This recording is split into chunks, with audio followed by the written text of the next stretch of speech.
So welcome and welcome to everyone else. And so this is the large volume Multi-Anvil press meeting, and this is the agenda for today. So I'm just going to give a short intro and what the purpose of this meeting is and so forth. And then we have a series of speakers who are going to talk for, we're going to have like 5 and 10 minute segments where people can show PowerPoints if they want to. And, but anyway, contribute to this in a formal way. And then at around 2:50 p.m., I'd like to have a group discussion. And because we had a little bit more, we had more volunteers than I had sort of anticipated for the presentations, just a few more. I'm going to allow this meeting to go on beyond 3 o'clock. If you have to leave earlier, I totally get it. But in the interest of being able to have at least a start of a discussion, that's the way I've set it up. So that's the agenda. And so let me just. I've got till 2:15. I've got another meeting at 2:15. Okay, well we'll get you. Okay, that is Mountain Standard Time. I take it. Which is the same. It's an hour off from what I am. So anyway. Yeah, that's right. Very good. So let me just launch into this. So one of the impetuses for this meeting, of course, is as many of you are aware of now, the National Academy of Sciences, Engineering, and Medicine released a decadal survey for Earth Sciences, NSF. And they call that this report a vision for NSF Earth Sciences 2020 to 2030, Earth in Time. And if you get into this report, you will find there is a section in there where they make some very strong recommendations. No beating around the bush. They say NSF should, right? And actually it turned out that there were only three new initiatives that they raised to the level of EIR should fund this. And one of them I was very thrilled to see is the recommendation that EIR should fund a very large multi-anvil press facility. And again, there were some other things two others that they recommended. And then there were a list of other things that we want to do this at some point, but these are like at the top of the list of things to do. And so this is really excellent because these are not that NSF has to absolutely do everything that's in this report, but these are pretty much marching orders. And also NSF can point to this when they do something as well. We're doing this because, for example, NACIM has endorsed this. So that is very excellent for those of us who are interested in this project. And so just to remind you all what this is about a very large multi-anvil press facility. And what is a very large multi-anvil press? Well, that is something like a 5,000 to maybe 10,000 ton press, similar to the ones that are in Japan and Bayreuth. And I guess there's also one that is being built in Wuhan currently. And you'll recall that this started off as a pretty well-organized initiative back in 2015 at the COMPRES meeting that was held in Colorado Springs, and there was a workshop that was held the day before. And this is just to remind everybody, a lot of you I'm sure were there, about how this is already a fairly mature project. The concept is fairly mature, and there are a lot of people in the community who are eager to see this become a reality.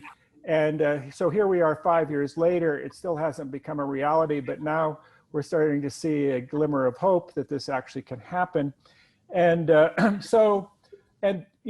the way, so out of that meeting in 2015, we picked that up as a possible new facility for COMPRES. And so it was actually contained within the COMPRES 4 proposal that we submitted in September 16. And that, of course, was approved by NSF. And we're now funded. We've been funded for this segment 2017 to 2022. And in that report, in that proposal, there were two versions of this that we had pulled out that we wanted to highlight. And one of them was led by Lisa Danielson, who was at that time at JSC and NASA in Houston. And the other one was led by Kurt Leinenweber at ASU. Now, the COMPRES proposal was approved. However, these two proposals did not end up getting selected. And so that was unfortunate. And so they didn't get included in COMPRES 4. Along the way, so it turns out that Kurt Leinenweber resubmitted this. And so the idea was that these were going to go through the MRI program. And I guess one of the issues at ASU initially was getting out of the internal competition. It's a very fierce competition at ASU. And so that didn't happen. So they never even got it to send it to NSF. But it turned out that Kurt then submitted it again, as I understand it, later, a year, maybe I think in 2018, perhaps it was, to a sort of a different program, slightly different, an infrastructure program, to sort of bypass the internal competition at ASU. And then I actually heard back from Dave Lambert last week, and he asked about it. He said, well, you know, Kurt's proposal actually reviewed really well. And sadly, it was not selected, he said, but, you know, it really should think about resubmitting. And you know, when somebody at the level of David Lambert tells you resubmit your proposal, you should probably take that as a good piece of advice. So we're seeing that as an encouragement. And also at the same time in that email, David told me, he said, you know, I understand that this large volume multi-anvil press is something that probably should be in my program. You know, this is something I need to think about because it's in the National Academy report. So this is on everybody's radar screen right now. So this is really, so I think right now that all the planets are aligned, however you want to think about this, but this is the time to move forward with this once again. And, you know, so what we did when we heard that Kurt didn't make it twice in a row, so Jin Zhang and I said, well, you know what, let's try it through UNM. If we're hit the jackpot, good for us, and then COMPRES gets this. But you know, the thinking was, well, the UNM MRI competition is probably not quite as fierce as it is at ASU, perhaps. And sure enough, it got selected by UNM, and they wanted to put it forward. But then when they saw the $1 million price tag that they were going to have to pony up, then they said, oh, let's do this next year. And so, but in the meantime, COVID happened. And guess what? Guess what happened to UNM's budget? It's gone down the drain, sort of, you know. I mean, New Mexico is right now hurting, like a lot of states are, and we get most of our funding from the state. So this is a big problem now. And so Jin and I are not going to resubmit. We think it's not going to end up going anywhere. And so for that reason, you know, I would have asked people to participate anyway, but we're not going to participate. But I think people should participate. Hopefully some of them are present at this meeting. And so the way that I see this and how this fits into the grand scheme of things is that what we would like to do is what essentially David Lambert has suggested that we do. We try to run this through, get this funded through the MRI, and then we pick it up as a long-term project and the idea was originally it was going to be in COMPRES, but now in the meantime, of course, we have the COMPRES Jesse-Cars merger that we've been told the NSF wants us to go ahead and pursue. This is now a part of a dear colleague letter, so this is all really going to happen. And so the way I see it, and I think the way a lot of people see this, is that the LVMAP in the United States would be a compelling new initiative to include in the COMPRES Jesse-Cars merger proposal for the time span 2022 to 2027. So it would give it, you know, so we get this maybe through the MRI, and then we can pick it up and have it be a COMPRES, or not a COMPRES facility, but this new organization facility out into the future. And so that's all I had to say. We're going to now move over to the next talk, and that's going to be Alex Navratsky. I'm going to stop my sharing, and I'll hand it over to Alex. Let me see if I can share. Yep. Okay, does everybody see it? I guess if I do slideshow, that's full screen. Okay, great. So it's good to see a lot of my old friends and colleagues. Not all of you know that I moved from Davis to ASU. Now, actually, just about a year ago, I started officially here October 1st. What made me move, really, there's always a push and a pull. I won't talk about the push, but I will talk about the pull from ASU. And that is, in a set of discussions that went on for about 2 years, we decided that it would be a wonderful thing to form a new center at ASU, and we're calling it the Navratsky-Eyring Center for Materials of the Universe, and we were kind of celebrating it this fall, as you can see. So what does it do? It brings together a number of people. Let's see if I can, oops, come on. And what I'd like to do is talk about the big picture and then hand it over to Kurt to talk about details. So materials of the universe.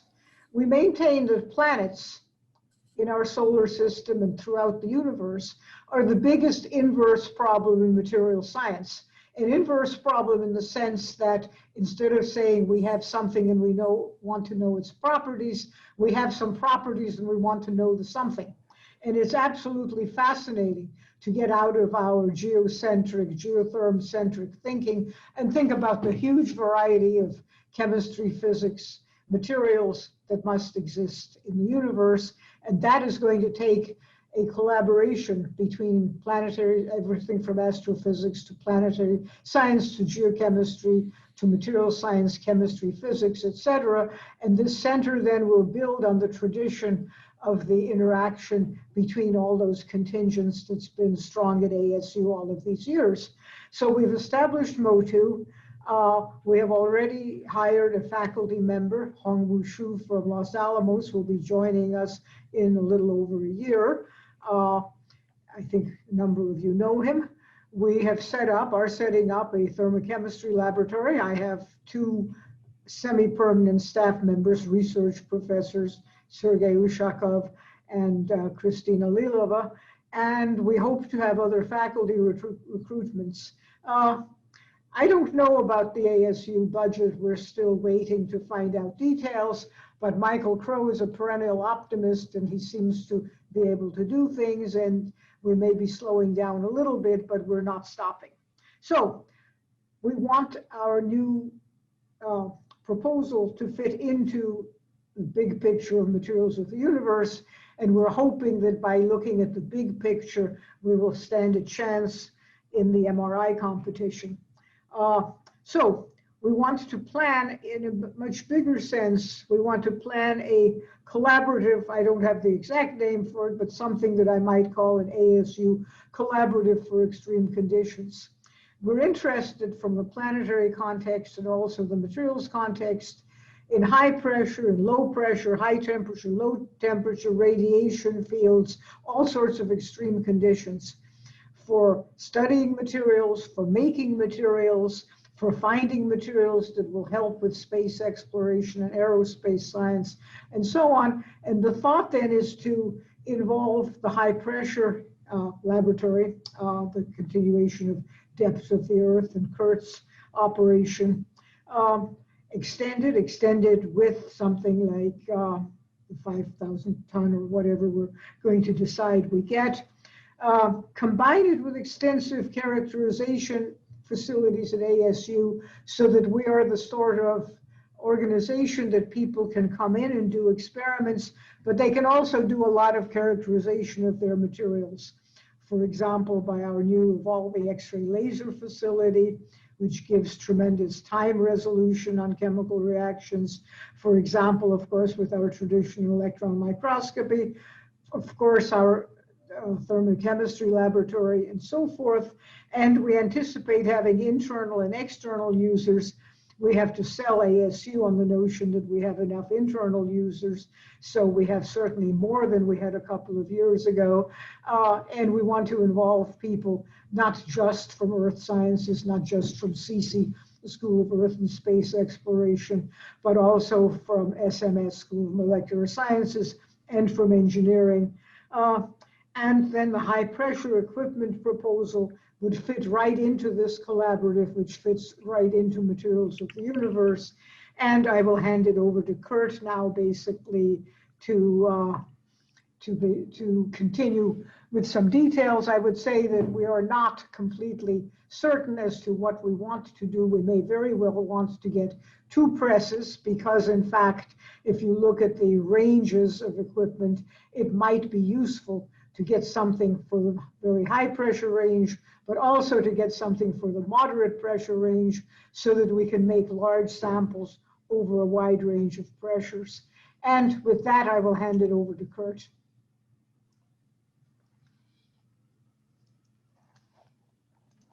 And let's see. Okay. Turn this up. There we go. Thank you. Now the question is, can people see my screen?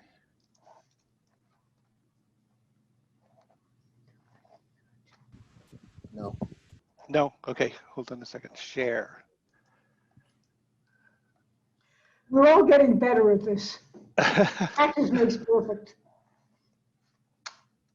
Oh, window. Okay, I see. There we go. They keep changing Zoom a little bit, little by little. Can you see it now? Yeah. Oh, good. And you can hear me too? Yeah. Good. All right. Thank you. Almost like you were just down the hall, Kurt. Well, I put in a history too, but Carl covered it beautifully, so I don't need to go through it very much. But we've been talking about this for a while. We had a couple of workshops, a lot of discussion. Several people, Lisa Danielson, myself, I think Kai Lansgren, and maybe Geophysical Lab in Stony Brook have talked about submitting proposals and may have. There may be some I don't even know about. And then this year it was listed as a national priority, which really helps us. As Carl said, I've tried this as an MRI internally. And when I did that, I asked for 1 press. And then there was this mid-scale initiative in NSF, which had a bigger budget. It's mid-scale, so it's bigger than an MRI. And then we asked for 2 presses. That's the one that Carl was referring to earlier. And we asked for 2 different types. We asked for the uniaxial 5,000-ton press that we talk about frequently. But a lot of the applications I heard people talk about in our meetings, our COMPRES meetings, were not the same type of application. There were people talking about deformation. There were people talking about going to a megabar. There were people talking about high throughput sample production. And so I added this 6-axis cubic concept to that proposal. So there were actually 2 presses in that proposal, which of course, as you heard, didn't make it to the review level. Can you guys all hear me okay? Somebody nod or thumbs up. Yep. So, Yes. So uniaxial VLMAP presses that we're talking about, here are 3 basically existing examples that we've been talking about. Bayreuth was 2004, they were the first one of this type. These are the sort of 6/8 Kawai endo type multi-anvils. Ehime, which is now in frequent use and is very well known, is the one in the middle, made by Sumitomo. And then there's another one made by Vogenreiter that's under construction at Wuhan. And I don't know, how the schedule of that has changed, but it will get in. I'm sure it will get installed sometime soon. And then the other type of press, the 6-axis, it actually comes from all 6 directions, and you can operate each direction independently. So you can do other things with it, including the megabar experiments that require highly balanced forces on a set of center diamond anvils and things like that. So the other thing you can do with cubic presses in general is you can do very high throughput. My friends at the old General Electric facility in Ohio, they do 3 runs in a morning. But it only goes, in that case, it can only go to about 8 GPa, but you can make samples, big samples. It's an industrial level. And I don't know if you could use the same press for both of the high throughput and the very high pressure. And here's the same thing Alex just showed. So this would be the typical industrial cubic press. This would be the 5,000 ton press that we've been talking about. And this is when you take a 6-axis cubic press and you put center diamond anvils or hard carbide anvils in it. Now, there's a lot of people here that have a lot of experience with this. Young Ben particularly comes to mind, and he can tell us a lot. I don't know if you could, the paint could be the same press or not, but in my proposal, I said it would be the same press. So we were asking for 2. I hope we're not talking about 3.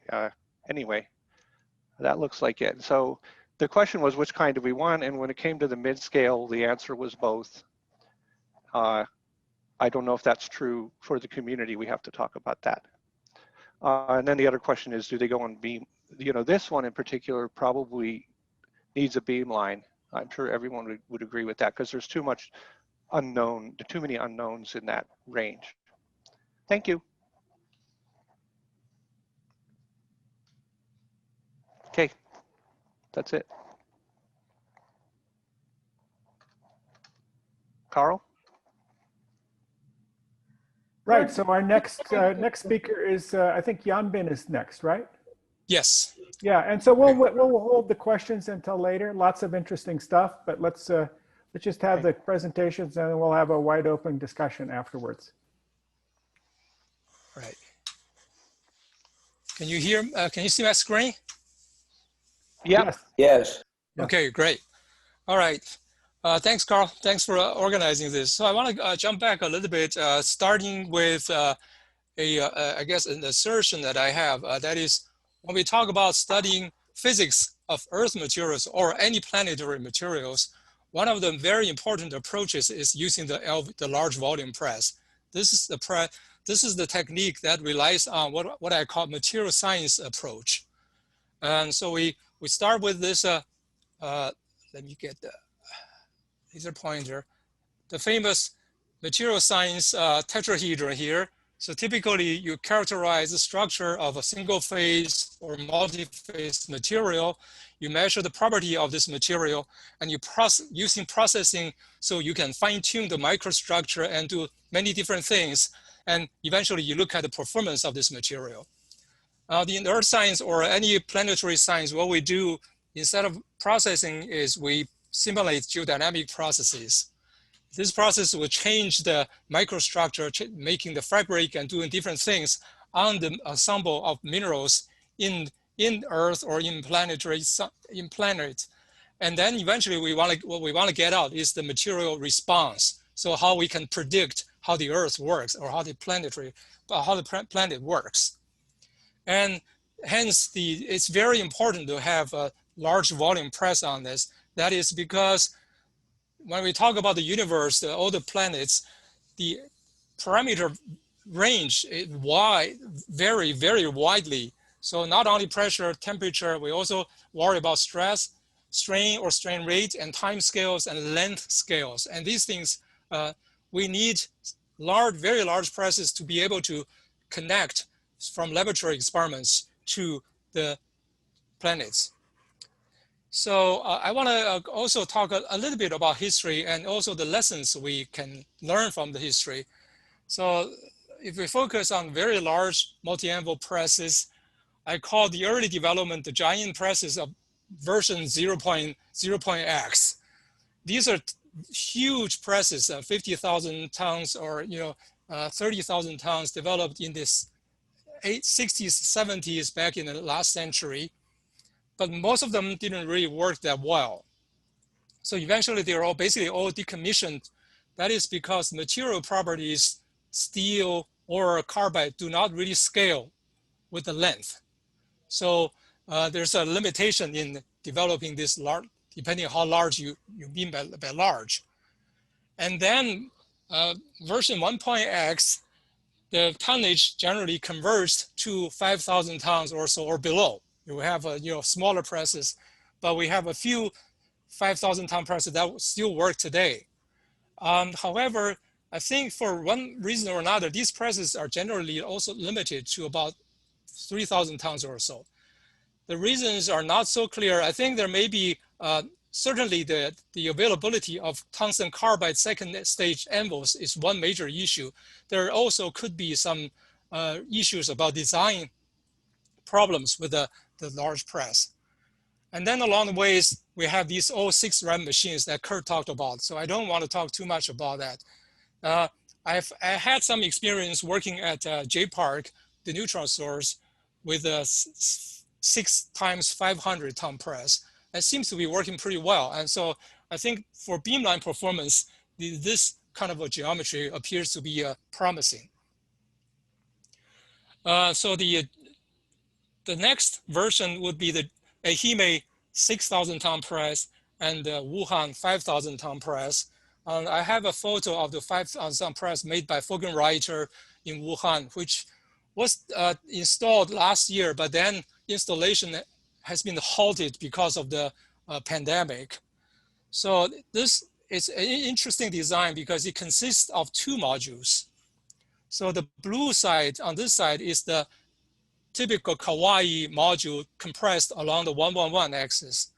The right-hand side is the large D-dia, which I may talk a little bit after this. Both systems, both the Japan system and the China system, operate at full load capacities. Professor Irifoni told me that the 6,000 ton press typically can run up to 5,300 or so. That also might be because of the size of the tungsten carbide anvils available. These are very expensive to build, and I can imagine the operational cost will be very high. So now what's missing is in the previous slide is the America contribution. We don't have a press like that. And your Carl and the previous speakers all talked about the need for this. I don't talk about too much. But if we look at the Earth in Time report, in addition to recommending this very large press, there is a list of priorities. And in this list, I think the press is capable of covering actually a large majority of these priorities if we design the press correctly. And this also comes back to the dear colleagues letter that Carl alluded to. And NSF envisions a single lead organization that can enable and promote a wide range of disciplines in earth science. And I think we need to consider this possibility. So not only we design the press and build a press for mineral physics and rock deformation, we may be able to consider a larger range of earth science applications. This will bring more users to the facility and get more funding to support operations, I think. So I would say we need to take full advantage of the very large part of this initiative that can not only help us with mineral physics that we can generate very high pressures. For example, we go to 15 GPa, 50 GPa and above routinely. Synthesizing large crystals in either single crystal or polycrystals, and we can conduct deep mantle petrology, measuring physical properties on multiple phase materials. But we can also develop new multi-anvil multi-stage pressure generation schemes. Hopefully we can generate to multi-megabar range on large sample volumes like a cubic millimeters or so. And we should also think about rock mechanics people, how to conduct rheology studies on realistic samples and very large rock samples to a few GPa and maybe mantle mineral assemblages to the deep mantle conditions. And also look at earthquake mechanics aspects, looking at brittle deformations, study earthquakes mechanisms all the way to cover the range of earthquake depths.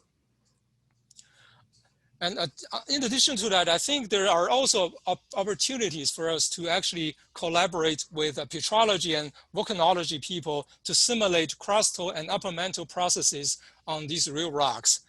And of course, another important thing is the material science and chemistry research.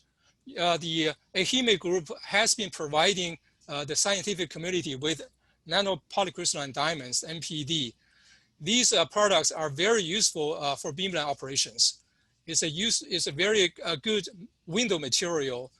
that doesn't have very strong single crystal spots. So it's been widely used in all the synchrotrons for spectroscopy studies. And there could be opportunities if we make the materials right. There may be super hard diamond anvils that can generate really, really high pressures. But these considerations requires a collaboration of a wider scientific community. So I think I'd like to encourage people to think about how to serve a greater earth science community and how to combine the expertise of various disciplines to enable new science. And so one of the things I looked at, this is a picture of the D dia in the Wuhan press. So the length scale of this first stage anvil, the wedge is about 400 millimeters. I think it's not so crazy to think about. Actually, if you remove the anvils inside here, you could actually squeeze a half-meter rock block to study stick slip and also earthquake-related processes. These don't require very high pressures, but requires very large volume for the studies. So now that comes to the design considerations, what I call version 4.0. And for this, I would think Kurtz is proposing to have 2 presses, but I think for the large press, I would propose to have exchangeable modules. So that can serve a wider purposes for research requirements. A Kawai module compressing the 111 axis is a proven technology. It's well known. We know that it works well. So that certainly should be considered. But another module that have additional deformation capability would be really attractive. Whether it's a D dia compressing along the 100 direction, or it's a DT Kapkan thing compressing along the 111 axis, that can be determined by the community. I think that D dia has some attractive features. One of that is you can put a second stage 8 cubes in this. So you can actually, that means you have a different geometry and generate very high pressures using perhaps future good new materials. And the other thing I would like to consider is we should not consider the press as the old-fashioned cook and look approach. I think we should spend time and efforts to develop some new technologies to conduct what I call in situ probes without X-rays.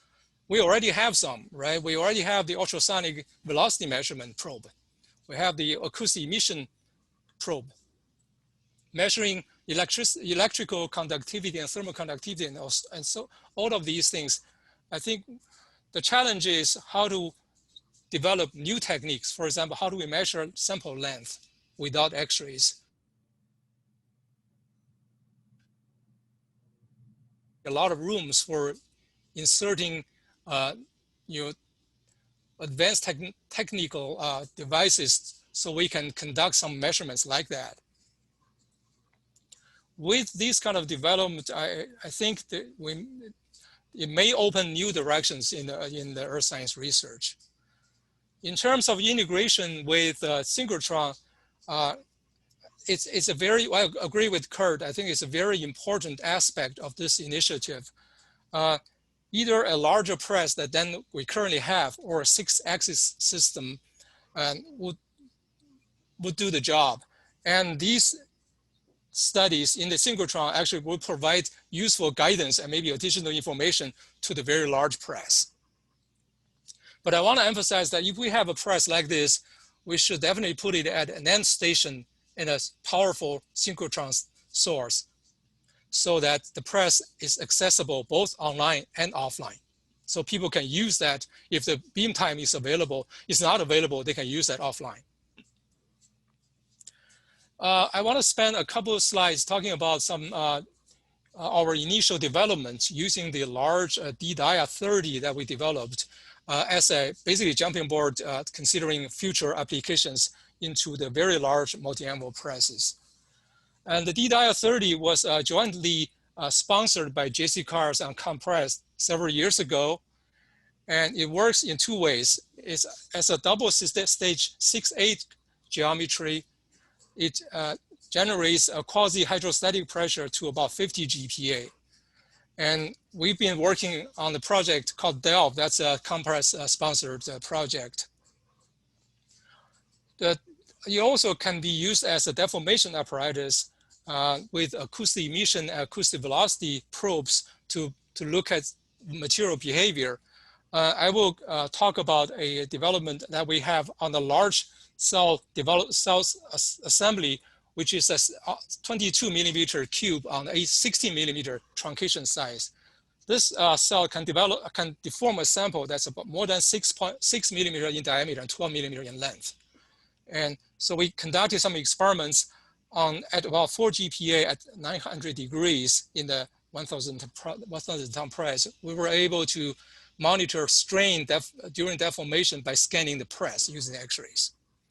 And I think these developments should be able to extend onto the very large multi-anvil press.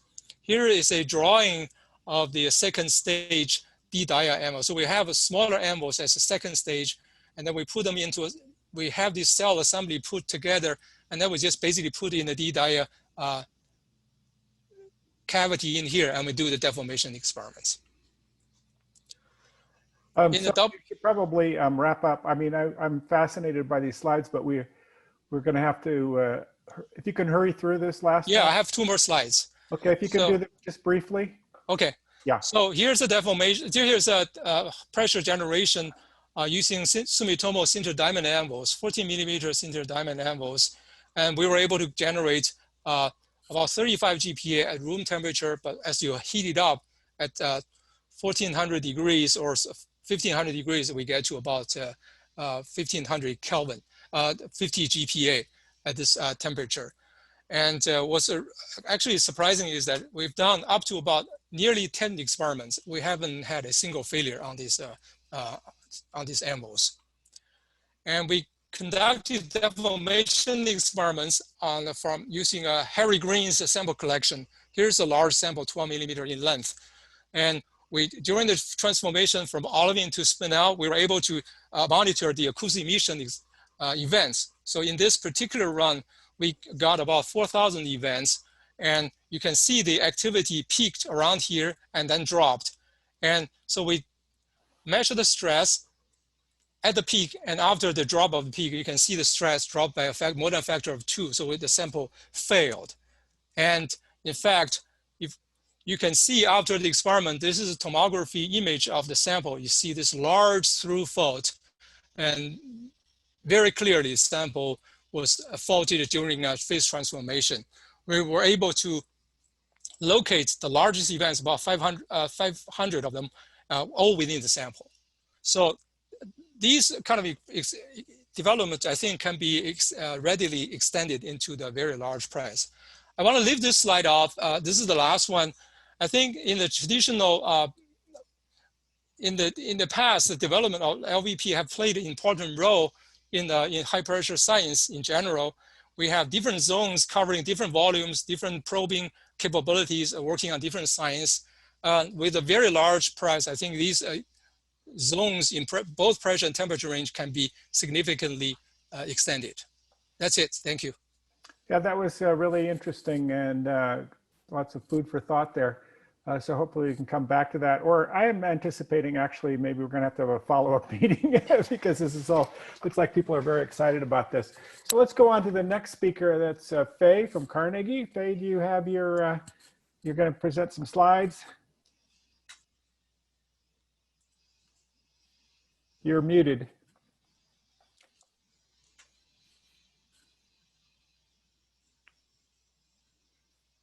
Unmute. Yes, yes. Good. I'm going.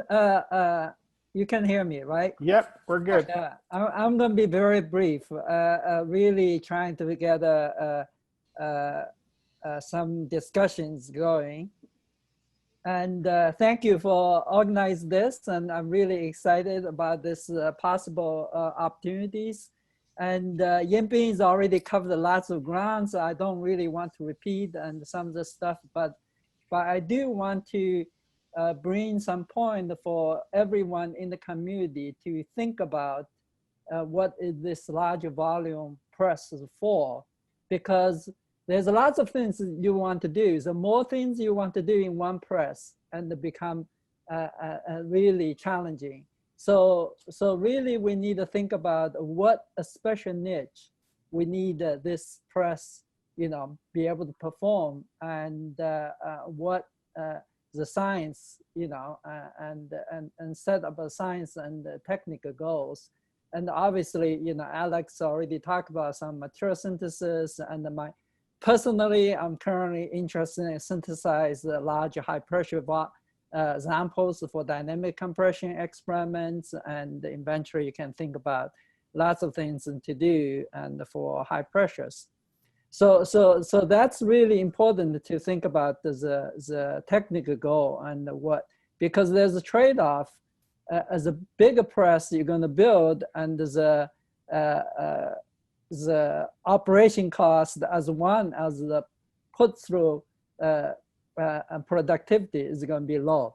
So that's really as a communities, I think we need to think about, And I just recently visited the Chilean University. They're building a 60,000 ton press, and which is, you can see as a scale, this is compared to Hemi's 6,000 tons of press. And obviously this kind of operation, is going to be much complicated and much costly. But more importantly, to really think about what we want to do. If we want to maximize the volume, and we currently unutilize all the tonnage of the big press. So I think, 3,000 to 6,000 is probably the right range, and to do what we set to do for the science. But more importantly, we really need to spend some time to think about the designs, the module, as well as the materials, because eventually we're going to limit it, and what volume going to be produced, and with the tungsten carbide. And all the sintered diamond research and the Japanese group and the European group is doing with small sintered diamond, they can push a very high pressure, but not very much tonnage. So everything can be done below 1,500 tons. So that keep in mind, you really don't need to think about that sintered diamond, small, very high pressure, and that's not the tonnage issue. But if you want to go to a larger volume, to a 30 GPa range, for example, and I'm talking about, several millimeter to 10 millimeter size, and then you really need to developing a larger hard material. So one of the things my group has been doing is using the 1-inch sintered diamond cubes. Whether this, I can produce a 2.3 millimeter and bridgemanite, and at those pressures, and doing dynamic compression experiment. So that's really the area for us to think about. Building a larger press is also thinking about and maximize the volume using sintered diamond. So that means we need to go to the next level of diamond and anvils. And this is just to illustrate from the calibration point of view. If you look at the Biroid, it's a 5,000 ton press. So for a 1811 assembly, and you basically, you can get to about 18 GPa at the 2,000 tons. But that's the limitations by the tungsten carbide. You can't really push it any high. And meanwhile, and this is just compared to what I've been doing with those 1-inch cubes and with a large, for 1,000 tons, I can push into a 14 GPa already, right? So it's really, we need thinking investment as well as the press, as well as how to develop the modules. So I think that's all I want to say. And my message is really trying to, to coupling the large tonnage with some internal a module development and be able to maximize the volume to a certain pressure range. And I'll leave it there. Okay, thank you very much. And now our final speaker, Lisa Danielson. Hi, Lisa. How's your connection? It's looking pretty good right now, so I'm going to give it a shot. Let me get on. Thank you for your help, though. Oh, host disabled participant screen sharing. Uh-oh. So if you want to share my slides, Carl, that's also cool with me, too. Oh, I have to launch them. So I just made you co-host again. You must now. have logged out, but you're co-host again, so you can share. Oh, me? Oh, all right. Yeah, I logged out. Oh, there we go. Perfect. Thank you very much. I had to do that to reconnect. And so let me make this. So look, I only have 3 slides. Come on. We can see it. Awesome. Well, that's, let me see. I did press the slideshow button. See if it's going to do that. Yeah, sweet. Okay. Hi, everyone, my COMPRES friends. So as Carl mentioned, I have transitioned to Los Alamos National Laboratory. I've been here about 1.5 years.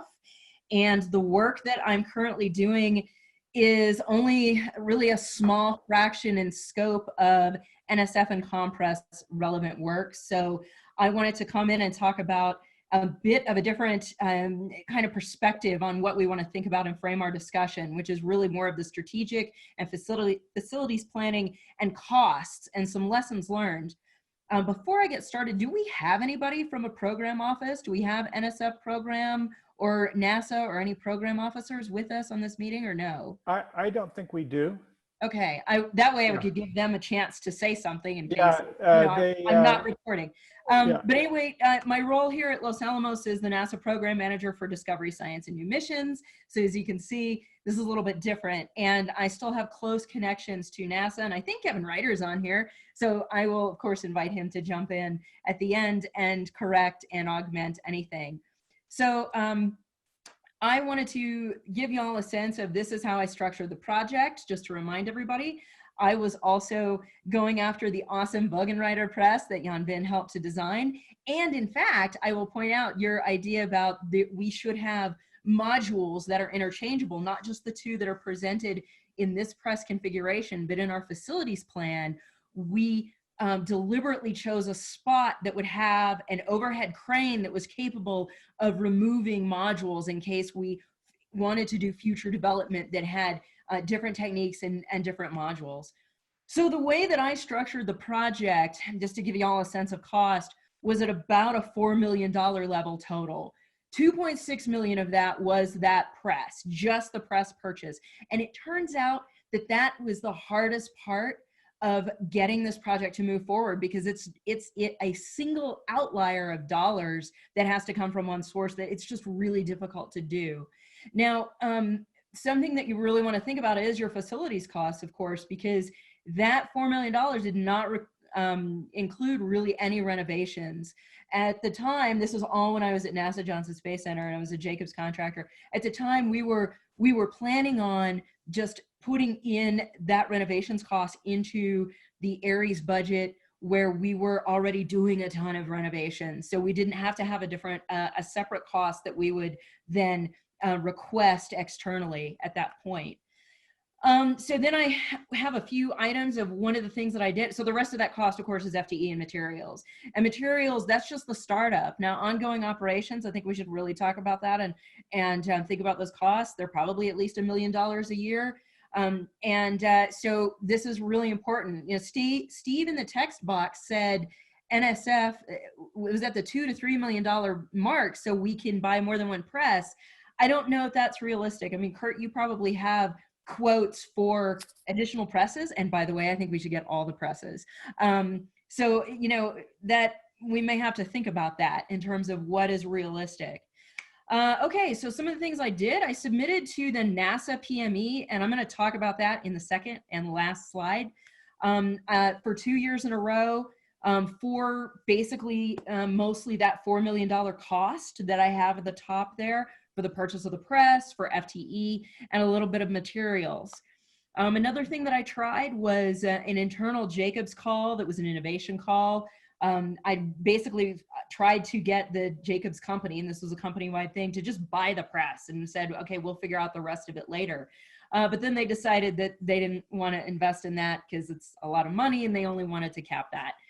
I also did try to do an MRI myself through the Lunar and Planetary Institute, and the same issue of that 30% cost sharing was a problem that you mentioned, Carl, because basically USRA, which is the granting agency that administers the Lunar and Planetary Institute, I negotiated with them for about 3 months. Now, all of us scientists, including some of my colleagues, said the LPI actually wouldn't have to do that 30% cost sharing, but the lawyers at USRA were too nervous about it. And frankly, it's an institution, it's a small institution. And so making that great facility investment for multiple years, they were not gonna be into that.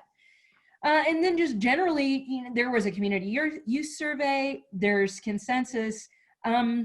It's not clear that this is a huge priority to the community. Now, I think that would change if it were at a beamline. If it's a standalone somewhere at an institution, that is maybe not, if you build it, they will come. But in terms of time and effort, not sure.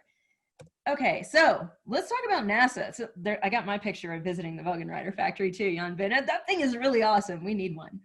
So let's talk about that. The reason that I only submitted 2 PMEs is because the PMEF, which is the facilities, it's planetary major equipment and facilities, it was not solicited in 2019. It is not currently solicited. It is not clear when it will be solicited again. There's no projected date of return. Now, a lot of this information I have on the slide is from recent town halls. You can go to these meetings and find out and see what's going on. There should be another one maybe in another month or so. To make that program whole and healthy, PSD, Planetary Science Division, Steve and Lori have said, we need $10 to $15 million.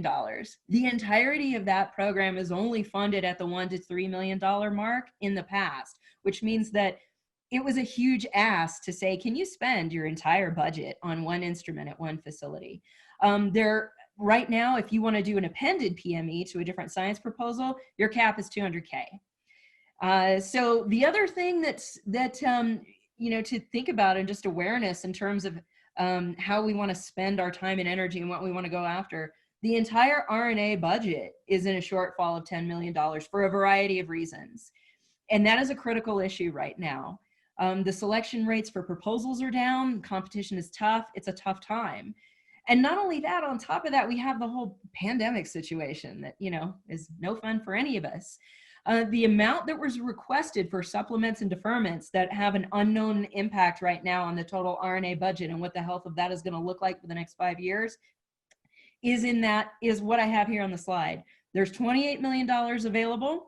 There's $57 million requested. Not clear what's going to resolve, but you may have seen the news already, for example, that SSW and Picasso took a $3 million reduction, and that's partially in response to this. So look for more things to happen as the Roses year continues. And then finally, just in terms about positioning and NASA priorities, when I say mission focus, really NASA wants your research to be tied to a space mission, not just, discovering life in the universe. I think for us, the science is compelling. We've seen several slides about, look at all this great science this can enable. But tying this particular instrument and facility to a spacecraft mission is really tough.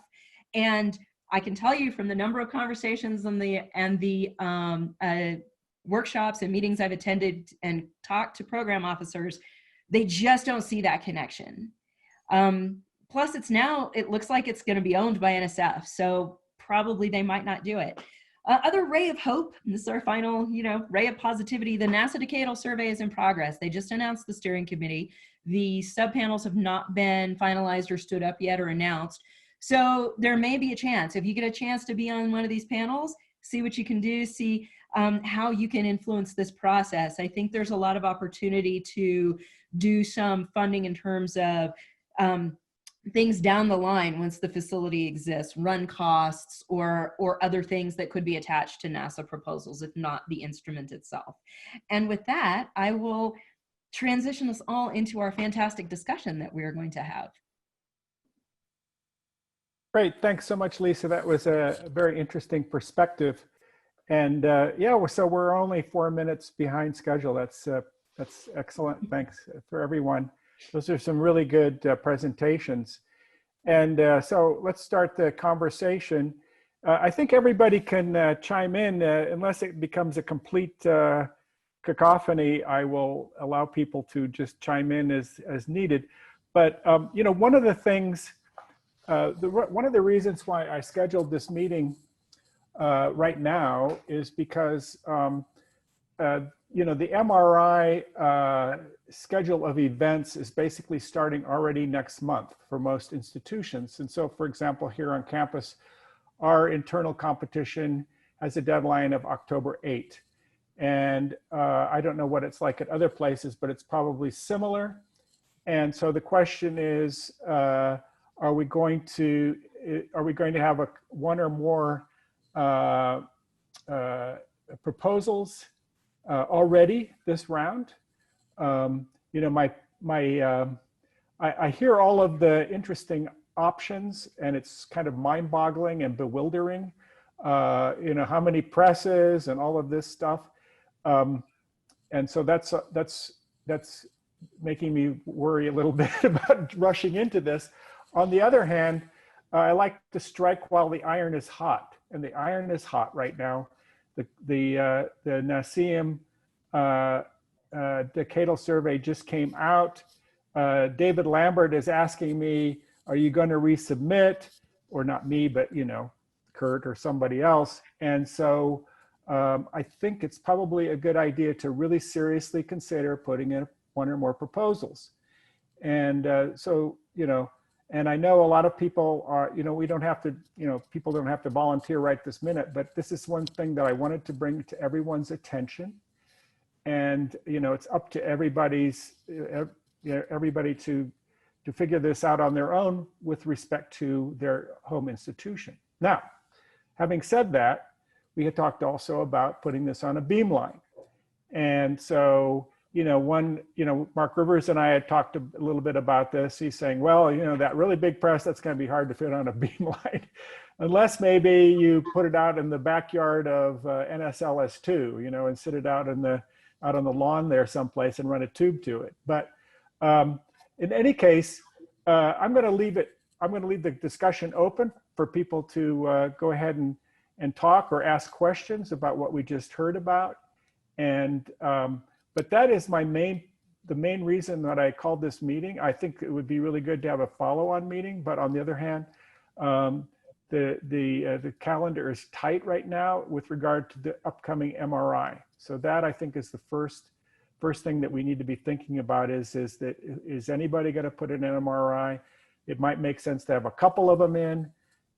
But the trouble with MRIs is it's very hard to do them collaboratively, because it's, you know, one institution wants to be the top dog. And so that's the problem there. So anyway, I'll open it up, and I'm sure somebody's willing to chime in at this point, and I'll just be quiet for a little bit. I'll be glad to chime in. So, you know, I'm looking for the commonalities that I've heard.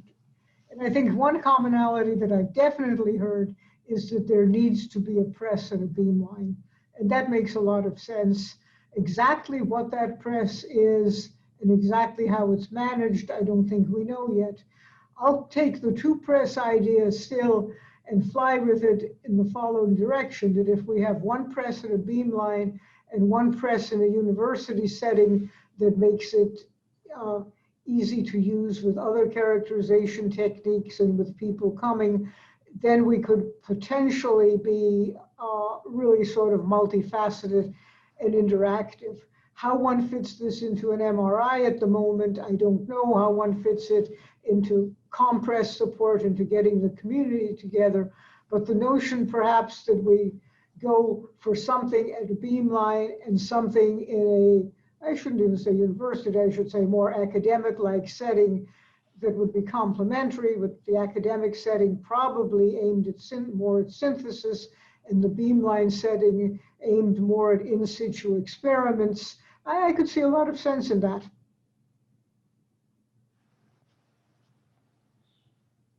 Yeah, that's great. I think that's that sounds like a wonderful idea. And then, you know, you can have an MRI with the facility at a beamline. I mean, I know this happens all the time. I've Mark Rivers might, or someone else might want to chime in here about how that works, but universities have been known to actually let something from their own MRI go to a beamline if it's required. So I think that's definitely the way to go. The question, I guess, maybe would be, are we looking at two separate MRIs? Are we looking at a single MRI? Is it possible to collaborate, and so on? Yeah, I mean, certainly, you know, there have been major MRI awards that have gone to beamlines, including those at CARS. There, I know there's an application now for one from Stony Brook. Did the beamline head the proposal, or did somebody else head those MRIs? No, they were headed by the beamlines. By the beamline, yeah. Yeah. Because, you know, all of the beamline staff are actually employees of universities. Well, that's true. So we, you know, we have the right. The hard sell is convincing the university administration that putting something at a facility where not only people from, say, the University of Chicago benefit from it, but people from all over the world benefit from it. But we've been successful in the past, and you know, right now I know that Stony Brook was successful in getting their university to back a proposal to build a station at NSLS2. And, you know, it's a substantial investment that the universities have to come up with, as you know. So was that the Widener? Yeah, Widener, you know, has got a proposal in for to build a beamline at Hex. Yeah, do we know the status of that yet? No, not yet. No. Yeah, because Hex is another option. You know, that is, I don't know if people are familiar with Hex, but that is, maybe Matt, you might want to talk about Hex or something else. I see there you are. Yeah. So there are a couple of things associated with that. First, one of the things that I would say I'm really glad Lisa brought up, because this was the point that I was trying to drive home a few years ago when we talked about this.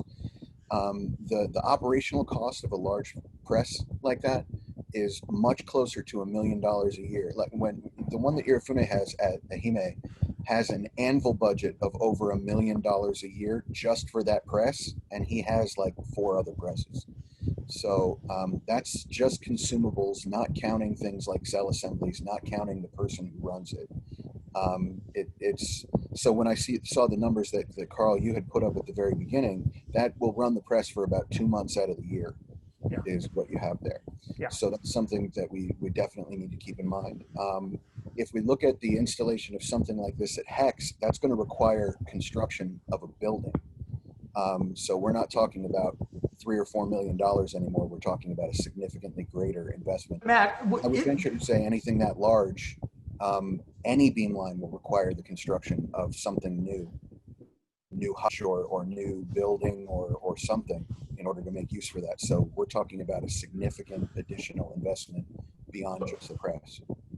But I mean, Matt, I had a question about that, because I mean, they are building a large outbuilding at the end of the Hex beamline. And you know, I know that they haven't planned to put a press in there, but it doesn't seem technically infeasible that you could put a press of this size in that building. The press that Vogenreiter designed, with the direction that it's designed, will take up most of that building, and that building is paid for, bought for, and it belongs to New York State. Okay, so but I mean a smaller, something that's not as massive as that, but still bigger than anything we currently have. They had concerns about putting something even the size of the one that I have at XPD in there. Okay. So, and that one is an 1,100 ton press. Right. So there are, to facilitate this at an actual beamline, there really needs to be a lot of discussion and input as far as what the purpose is going to be, what the design is going to be, and there will be a lot of additional cost just for construction beyond just the press itself. Well, it sounds to me like maybe an approach here would be to have maybe a staged plan where we start off perhaps with the offline facility, establish that, and have that as something that could happen without a lot of bureaucracy, and then already start planning on having an online system down the road, you know, that still could be part of the unified new organization, you know, and again, that's going to be starting in 2022. It takes time to get these things up and running. So maybe instead of trying to do everything at once, we start with phase 1 and then go on into phase 2 and so forth. It actually leads me to a second question with this too. With the merger and acquisition, as it were, of COMPRES and Jessicars and putting it under one body, that is specifically geared toward synchrotron facilities. So if we start with a phase 1, it's not. I mean, it is, yes, but I mean, this is just my opinion, and maybe other people disagree with this, but I don't think they will when they hear the logic behind it. But no, I mean, a large volume press that synthesizes samples for use in synchrotrons is part of the whole picture. And so I see, you know, part of this new organization having a component to it that I would call, for lack of a better term, synchrotron support. So a synchrotron support facility would be, for example, a synthesis facility. Would not have to be sitting on the beamline, but it could be cranking out, you know, gigantic Bridgmanites or whatever, you know, and they could be going into diamond cells or into rheology. It's not just synchrotron. There's large samples you need for neutron measurements. There Totally. are samples you need for mechanical properties in the low temperature once you have them. Sure. But you know, this new org that we're talking about is not only for high pressure, because I think Mark could probably explain this maybe better than I can at this point. But you know, Jessicars, for example, has many clients that are doing experiments that have nothing to do with high pressure. And we see this new organization as actually encompassing all of these experimental activities within the earth sciences. It's supported by EAR NSF. So we feel that, I mean, I see this as just fitting in perfectly with all of this. And so anyway, that's just me. So Carl, you know, when you brought up the idea, right, of there'd be an offline press and a synthesis facility, and this is not just for you, Carl, this is for everybody who's on this call.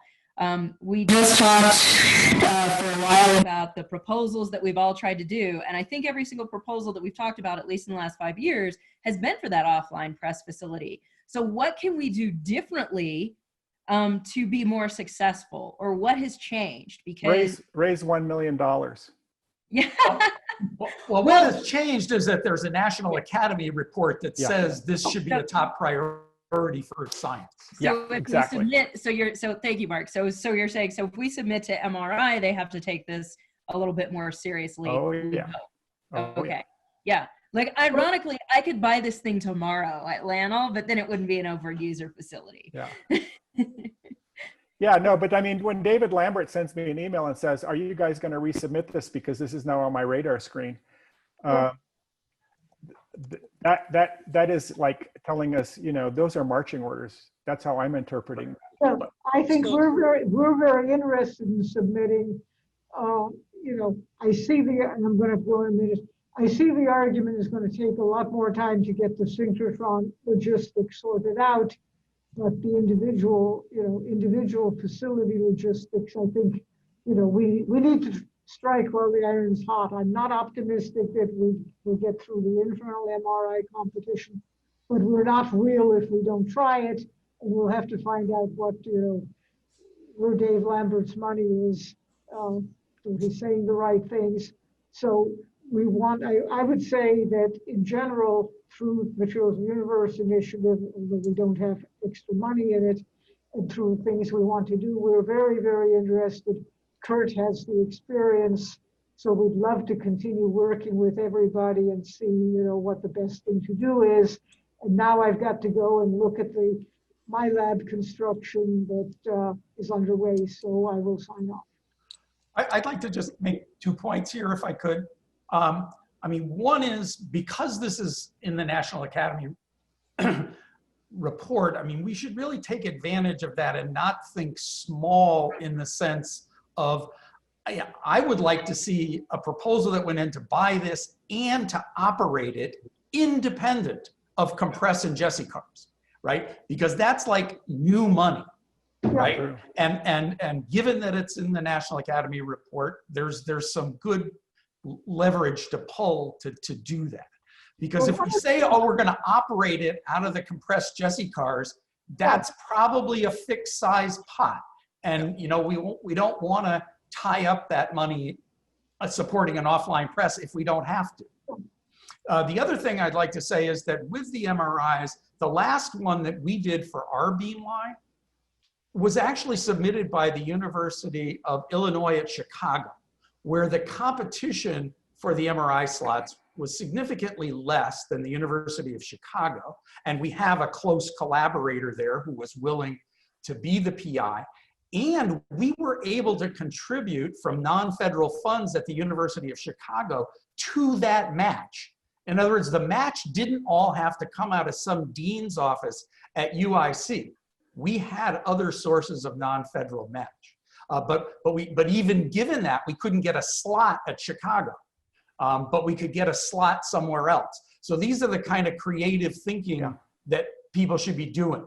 If your institution can't do it, but you've got some match, then find somebody who's got a slot. Well, we were thinking exactly the same thing. That's why we submitted it through UNM last year, and sure enough, they selected it. But it took them by surprise. The dean obviously didn't have $1 million lying around, and even the VP for research didn't, but we were ready to go to the legislature, And at that point, when we were doing all this, there was all this oil and gas money coming into the state, and it was looking like it was we're going to be able to pull it together this year. And then COVID happened and everything fell apart. But Mark, you're right. That's the creative approach that one has to take here in order to pull that money together. Now, the other thing I'm thinking here is that, even if, let's say all of this doesn't work out and no one's able to raise this 30%, we can then go to David Lambert and say, look, the MRI is not designed for this sort of thing. This is a high priority project for IF and for earth sciences, and the MRI is just not working for us right now. And COVID is basically the main problem, but apart from that, can't EAR dig a little deep? After all, they're reorganizing IRIS and UNAVCO. There may be funds that get redirected or something. But in any case, I think we should just start off with the MRI. If that doesn't work, and we go back to ER and say, look, we're trying to make this happen. Help us. What do you think about that? Sounds good. Can I add something? I just want to back up Mark's statement that it would make a lot of sense if we could do this separate from the new synchrotron COMPRES thing, if possible. And I think it's really worth having a discussion with Dave Lambert about that, because it would make a lot of sense if the offline press was not necessarily part of the new COMPRES, whatever we want to call it, and that the online press is. To respond to that, it would be, but I was thinking, okay, so what I was thinking about this would be, there's new money, and the new money comes in through the MRI, and it gets started, but then the new org adopts it, right, downstream in 2 or 3 years, and we don't have it cannibalizing what our current capability is. We just bring it in to the big umbrella. And again, we could make the argument that it basically is supporting the synchrotron facilities. And also, again, I think NSF likes, what we're hearing now is they want to have these big umbrellas. They want to have everything in one unit. And I think all we have to do is just, generate this through the MRI if possible, and then pull it in, but have it as, something, a new initiative that makes actually the new organization's budget grow. I mean, that's one of the problems is with, growth is that you have to have a reason to grow. You can't just say, well, I want more money because, of inflation or something.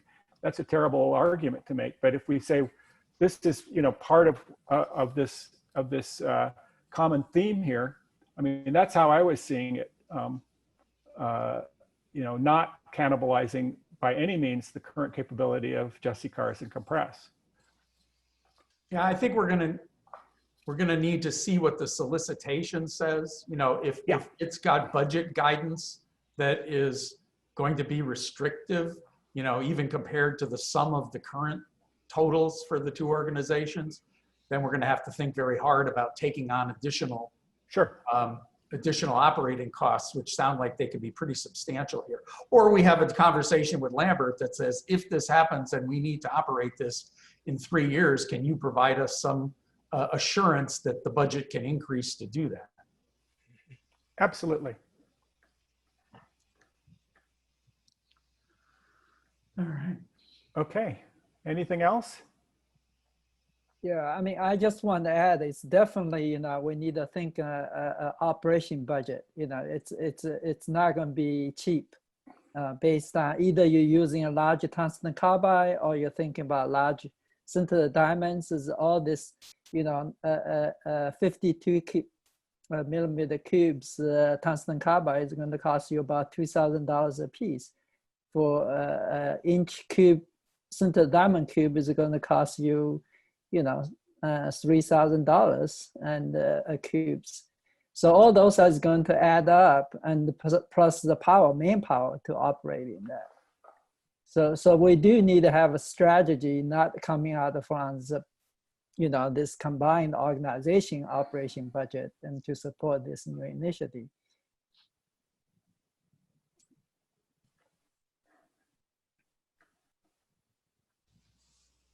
Any more discussion?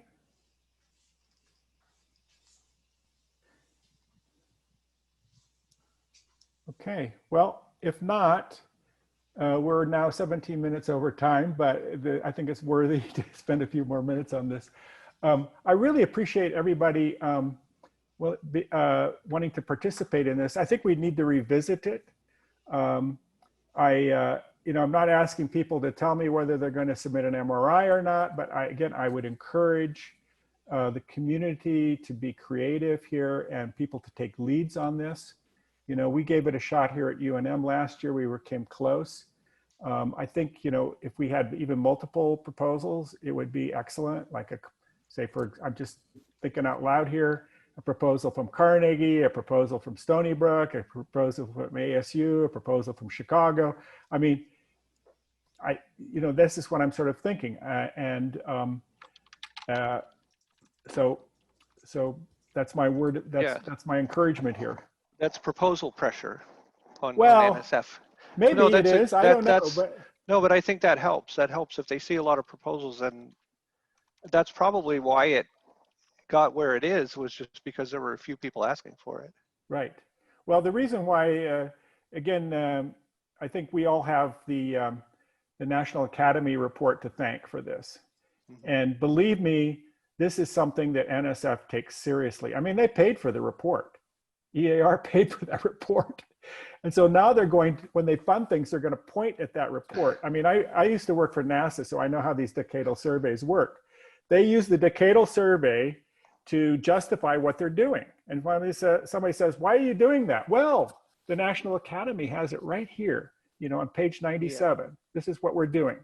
And so now that that is all in there, this is excellent. This is like gold. I mean, we've got to take advantage of this. And it may end up costing more than what it says in there, but you know, I think this is, it's now or never really for this project. So, okay. Well, anyway, I'll let everybody go. I know we all have busy schedules and so forth, but I hope that we can get some multiple proposals out the door. Please keep me informed, keep me up to date. I'd like to be able to have an idea of what people are up to. I'll keep things confidential if you want me to do that, but I would like to know what the community's thinking about doing and so forth. But anyway, it'd be great to see some proposals submitted for this round. Okay, guys, take care, everybody.